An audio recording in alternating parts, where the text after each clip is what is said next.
Hi, thank you for joining us for the first local offer Q&A session. So in the autumn, we explained that whilst the physical roadshows were on hold, we would try a virtual take on these. We know the most valuable part of the roadshows are families being able to ask providers and practitioners questions. So over on our local offer Facebook page and in our Send news publication, we asked you to submit your questions into our Special Educational Needs and Assessment Service, SENA. And today you have Tom Common and Marion Sutton here to answer those questions. Good morning. I'm Tom Common. I'm the head of SEN and disability here in Leicestershire. I've been in this role for almost 4 years now, but I've been doing this kind of work in different authorities for the past 30 plus years. I'm very happy to be here. Good morning, I'm Marion Sutton and I'm the Service Manager for the Special Educational Needs Assessment Service. I've been in the post for around 7 years now, and prior to that I've worked in other authorities and worked as an SEN officer. So the first area of questioning is around SEM funding. So could you tell us please, what are the different levels of SEM funding? I'll kick that one off, and hope you don't mind, Karen, but I'll come back to funding in a moment. But first of all, more generally, I think it's just worth noting that special educational needs as a concept is a very broad spectrum of different needs, and at some point in most children's lives they'll need some additional support of some sort or other that schools can provide. So in Leicestershire, roughly speaking, there's something like 100,000 pupils, 105,000 pupils on roll in maintained schools. And of those children, there's something in the region of 13,000 plus who have got special educational needs at any one time. So it's about coming up to 14% of children have special educational needs.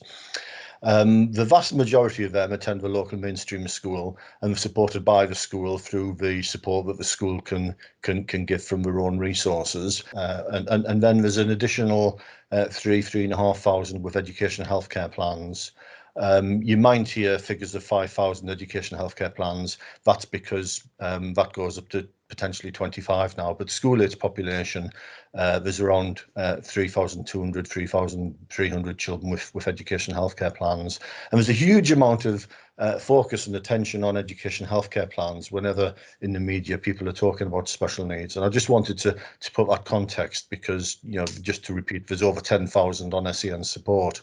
So all schools get funding for all of the children in their schools, and that includes what's called Element 1 funding, which is what they get per child for every child in school. And that's slightly different for primary schools and secondary schools, but it's somewhere in the region of £4,000. And then there's an Element 2 funding, which is there for schools to support children with additional needs, which is around an extra £6,000. But again, it does vary a little bit. So roughly speaking, if a child needs additional support, the school should be able to fund that support from that £10,000 in most cases. I just also want to put a qualifier down. The secret to a child being happy and successful and engaging in learning and in school isn't just down to money. It's down to all of the strategies and the expertise that are in that school in terms of, first of all, understanding the child's needs, understanding whether it is actually a learning need that's to do with the child's actual potential special needs, or if it's something else in the environment. Possibly there's issues to do with the child being settled in school, some change in the life, some anxieties and so forth. So it's important the school and the parents and carers sit down and have a conversation and understand what's happening and listen to the child, and then put arrangements in place. And like I say, it isn't all about money. It could be that the child maybe needs to be sat in front of a class or a particular strategy, or some resources to do with technology or equipment.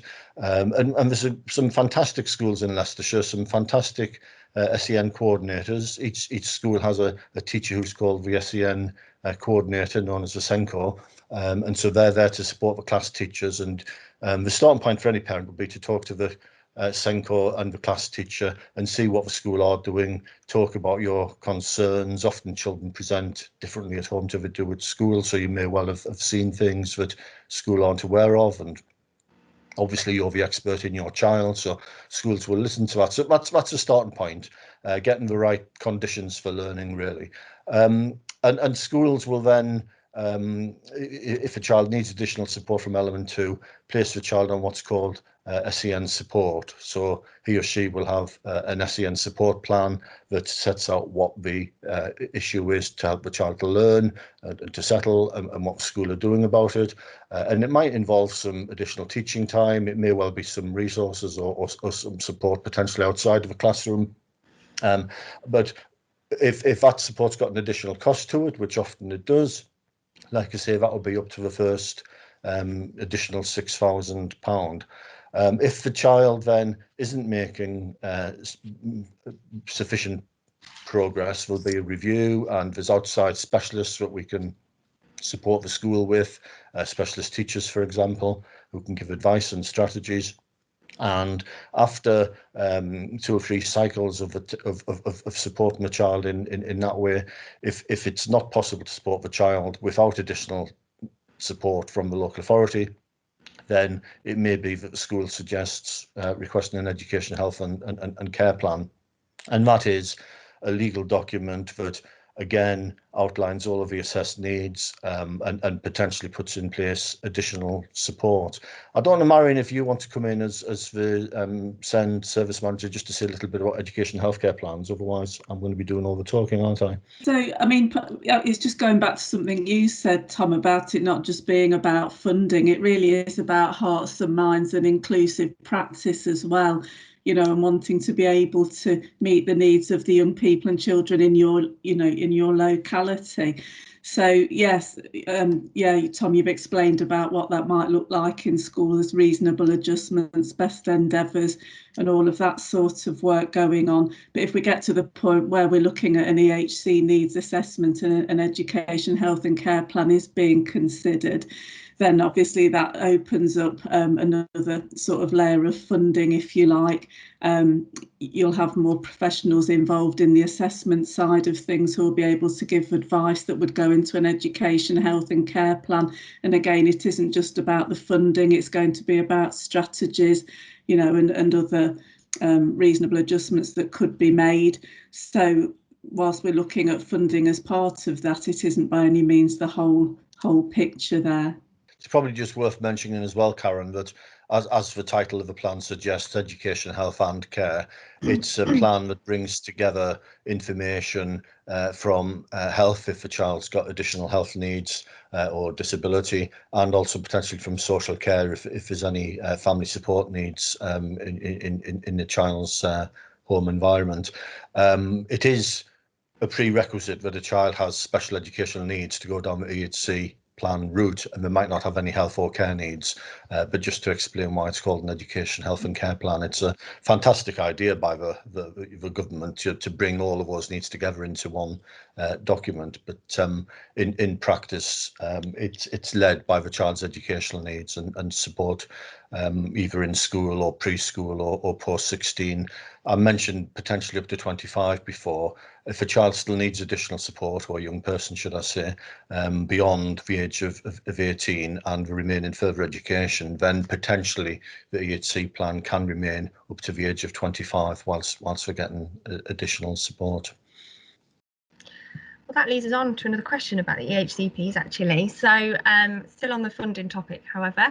And so when does a school receive the funding from an EHCP? Is that something you can answer? I think in practice, once the plan's finalised, so the process is we've got 20 weeks to write the plan. It goes out in draft, something I think like 4 weeks before the deadline. Parents can then comment on that. We agree the school. As soon as it's agreed and signed off and finalised, then that funding would be available to the school. But that doesn't necessarily mean that on day one the school's got everything in place. So, for example, if they did have to appoint another member of staff, then you've got to give them a reasonable time to do that, and they might be able to put something in place in the meantime by, you know, using internal staff differently. But it's just a question of the practicalities, is my belief. Is that your experience, Marion? Yes, it is, most definitely. So as soon as the plan is finalised, as you say, after the 20 weeks normally, of the EHC needs assessment, then we would start to pay the school the additional element 3 or top-up funding. That's, I mean, physically that's paid to schools on a monthly basis, you know, via a transfer mechanism from our finance services. So yeah, the answer really is that the funding's available as soon as we finalise the plan. So we've got a question here. I wonder if you can tell us a little bit about the differences between EHCP versus the top-up funding. So I think you've probably touched on it already a little bit, but is there any more to add on that at all? Yeah, the term top-up funding, I think in this sense, refers to something that the government encourage, which is that if a child doesn't need an education, health and care plan, but might just need a little bit of additional short-term support, if you want, beyond what a school provide, then the local authority can fund the school to support that child's needs for a given period of time without having to go through the education healthcare plan assessment process. So, for example, if a child's due to start school at the age of 5 and they're quite far behind their peers, it's not always obvious at that stage whether he or she's got a long-term special educational needs, but we're going to need support for throughout the school, or if maybe down to the early years environment, they need some extra support because for whatever reason they haven't been able to access for developmental opportunities. Maybe there's not a children's centre or other factors in the child's life. So sometimes putting in additional support for a number of terms or even a whole key stage can get the child to the point where he or she's made good progress and is learning and doesn't need the plan. And if that's possible, if that's realistic, then you know the school or the preschool provider would talk to you about that route and we'd explore that. The benefit is that it takes like I say, 20 weeks to go through the statutory assessment process. And to be honest, from a local authority's point of view, there's a bureaucracy attached to education healthcare plans. I was around when the first code of practice came out back in 1992, and I think at the time the intention was that maybe 2% of children would have statements of special educational needs as there were in those days. That figure's now crept up to well above 3% nationally, and that means there's a lot of behind the scenes work, 5,000 plans, every one of which has to be annually reviewed in Leicestershire. That takes a lot of officer time. It takes a lot of teacher time, SENCO time in schools to do an annual review. It takes a lot of planning. Now, schools could still have those quality conversations with parents at SEN support stage without having to do all of the associated bureaucracy and paperwork. So if top-up funding, in brief, if the need is short term and doesn't need all of that enduring support, then it would be worth looking at top-up funding. We have just redesigned with Parent Carer Forum colleagues the process and the top-up funding offer, and actually this term we have termly SENCOnet meetings where all the SEN coordinators meet with us. We are just rolling out the training on that with schools, so it is becoming a little bit clearer, but if you're interested, speak to schools in the first instance. Yeah, I mean, I think part of this is about the assess plan do review processes that the schools will be using already, and the fact that they've probably involved other professionals as well at this point and continued with the assess plan do review. And there might be interventions that the school and professionals are recommending that would take the school over the sort of notional SEM budget and the money they already have, but that they would like to try with a young person to see whether that does have the desired effect and the child or young person starts to make progress. And it may be for a specific intervention that we would agree to give top-up funding and then assess the impact of that, you know, a little way down the line following the assess plan do review still. So it could be for something, as Tom suggested, with younger children going into school, or it could be for a specific intervention that may make a difference and mean that a young person doesn't need an education, health and care plan in the long term. I think it's going to be interesting as schools reopen following COVID, Karen, to see to what extent children might have fell behind where they should be, and the government, I think today as it happens on the news, have announced, they're putting additional resources in terms of potential summer school support and other activities.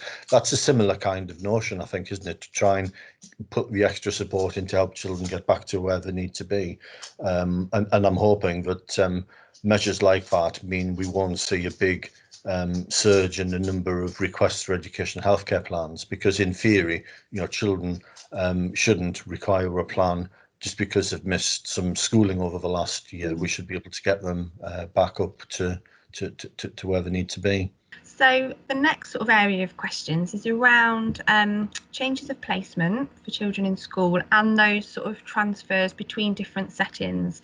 How do I request a transfer to a new school placement? So I think there's two things here. It's whether it's another mainstream school or a different mainstream school, or whether we're talking about a different type of provision. So for a mainstream school, that would sometimes be as a result of perhaps a family moving within Leicestershire, and the school that their child's at no longer being the nearest. And in that case, they can ring and speak to their caseworker or the SEN officer, and we can talk through that and look at what the nearest school is and look at transferring the plan, issuing a new plan and consulting a new school. So that's fairly straightforward. I think that the more confusing issue is where a family perhaps feel that the child is no longer suitable for mainstream provision, and that they're perhaps thinking they might want to request a special school placement.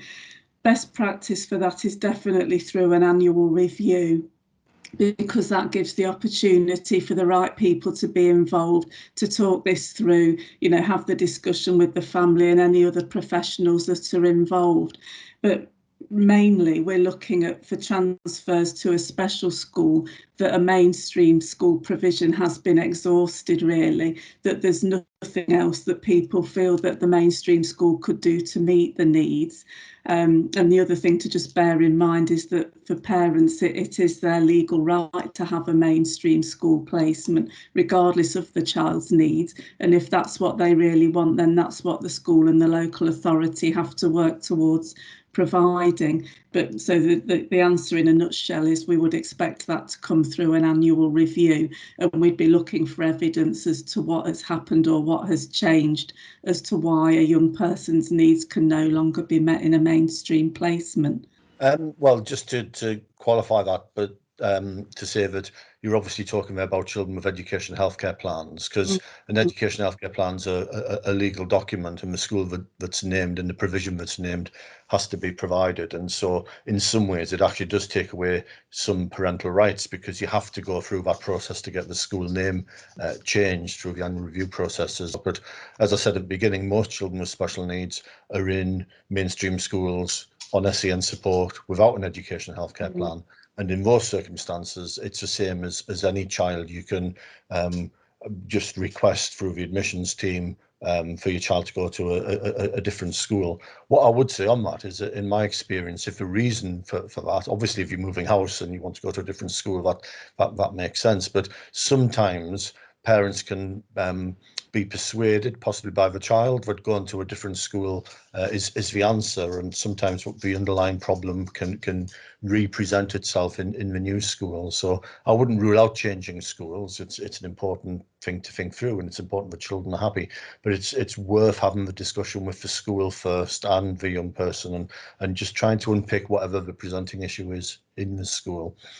So I wanted to mention that, but also it's probably just worth mentioning, generally speaking, the reason we come to work every day as officers of the local authority is because we, get huge satisfaction out of working to support children and families, and we want the best for children.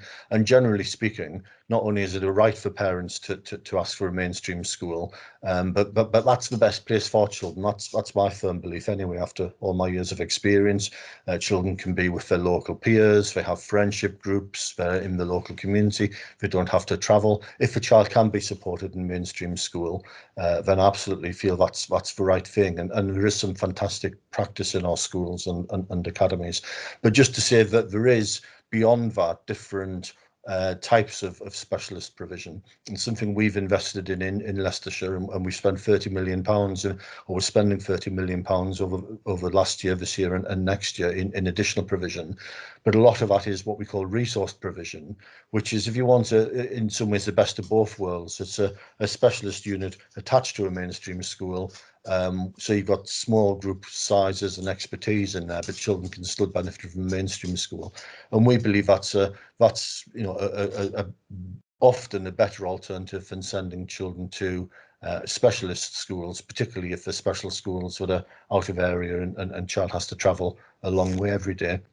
There's then what we call area special schools, which are schools the local authority maintains in each of the geographical areas of the authority, and I think they are second to none in terms of the quality of the work that they do. They all have good and outstanding Ofsted judgments, and if you are thinking of special schools, they're certainly worth visiting before you look beyond that into schools that are either further afield or of a different nature.